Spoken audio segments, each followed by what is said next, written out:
Yes, the 30s. You know how you wake up one day and your age suddenly has a big 3 in front of it? Well, our 30s is also a time for the 3 M's of marriage, mortgage, and munchkins. Hey YouTube, Frugal Samurai here, hope you guys are well. In today's video, I'll walk you through the top 5 financial things to do in your 30s. Make sure you stay to the end as I'll give you a couple of bonus tips that you might not have thought about. Oh, and if you wanted to check out my earlier video on what to do in your 20s, make sure you do so in the links below.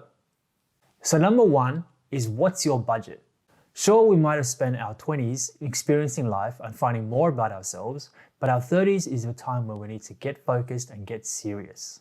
If you want to get ahead in your financial life, it's imperative that you understand what your day-to-day expenses are so that it matches with your long-term financial goals. A budget lets us work out what our cash inflows are in terms of our income and also what our cash outflows are in terms of our expenses. If you don't know how to budget or after a good budget template, I strongly recommend that you check out the government's Money Smart website. I'll leave it in the links below. Please make sure you go check it out. And number 2 is to start clearing out your debts. By this I mean to start picking off the low-hanging fruit of high-interest debts such as credit cards, any interest on late fees, or even personal loans. You should clear out your existing debts before taking on the mother of them all, which is the mortgage. What you'll find is that if you still have high-interest debts whilst taking out a mortgage, you will be forever paying off interest repayments and never getting ahead in your finances. So aim to pay off the highest interest debt first, and then the next, and so on. For example, you may want to tackle your credit card debt at 20% before moving on to your personal loan debt at 15%. So number 3 is to maximize our income. Our 30s is also a time when our income growth really amps up. This is because we are becoming more established in our jobs and our careers. Therefore, we should be formulating an income strategy to get ahead and not just keep on keeping on. Some strategies include making yourself invaluable to your employer by doing the tasks that no one else wants to do, or to work in such a specialized niche that the barrier of entry is too high, or it could even be starting your own business or side hustle to grow your income streams. That's also the beauty about living in the internet age. There's a guide to everything that we want to know and learn. And number 4 is to consider investing. I am a big believer in growing multiple streams of income, and what better way than to consider investing? If you haven't started investing or are just thinking about investing, then don't fret because you still have plenty of time on your hands. Over 30 years, in fact, before retirement age. Property and shares are usually the most common asset classes to think about, but be aware that they are more volatile than lower risk investments such as cash or fixed interest. The great thing about investing in your 30s though is that it allows you to create options in your later decades. And this brings us to number 5, which is to build an emergency fund.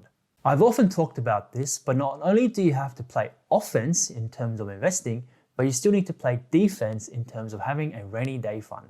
The usual recommendation is 6 months of lifestyle expenses covered for such things such as your rent or your mortgage, utilities, groceries, transportation, and the like.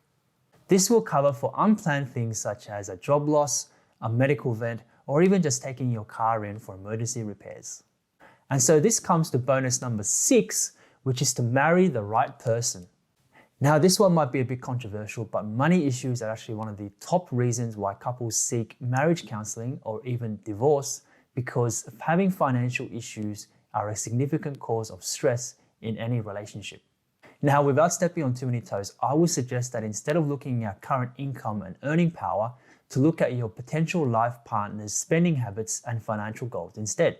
It's important to try to be as financially compatible as possible before tying any knot. Now, Mrs. Frugal Samurai and I, when we first started dating, we were at opposite ends of the financial spectrum. But we are much better now, and I can tell you we now have a more balanced approach in each other's financial outlook. So this brings us to the last hack, and hack number 7, which is to avoid keeping up with the Joneses. As I mentioned before, our 30s is really the time when we start to amp up our earning power, but it can also be the time when we spend the most money. Not only do we want to buy a place to live and also to raise a family, our 30s is also a time when we are still young and financially free enough to want to impress. The key is to avoid living a lifestyle that we can't afford to prevent us from making big financial mistakes to carry into the following decades. The biggest key here is to avoid lifestyle creep, which is to spend more as we earn more. Now, don't get suckered in this trap. It's up to us to maintain or increase the savings pattern that we started in our 20s. And there you have it, 5 financial hacks and a couple of bonus ones in there for what everyone should be doing in our 30s to set us up for the years ahead. Did you like this video? Let me know in the comments below, and as always, hit that subscribe button, click on the bell, turn the notification on, and I'll see you guys all next time. Bye bye.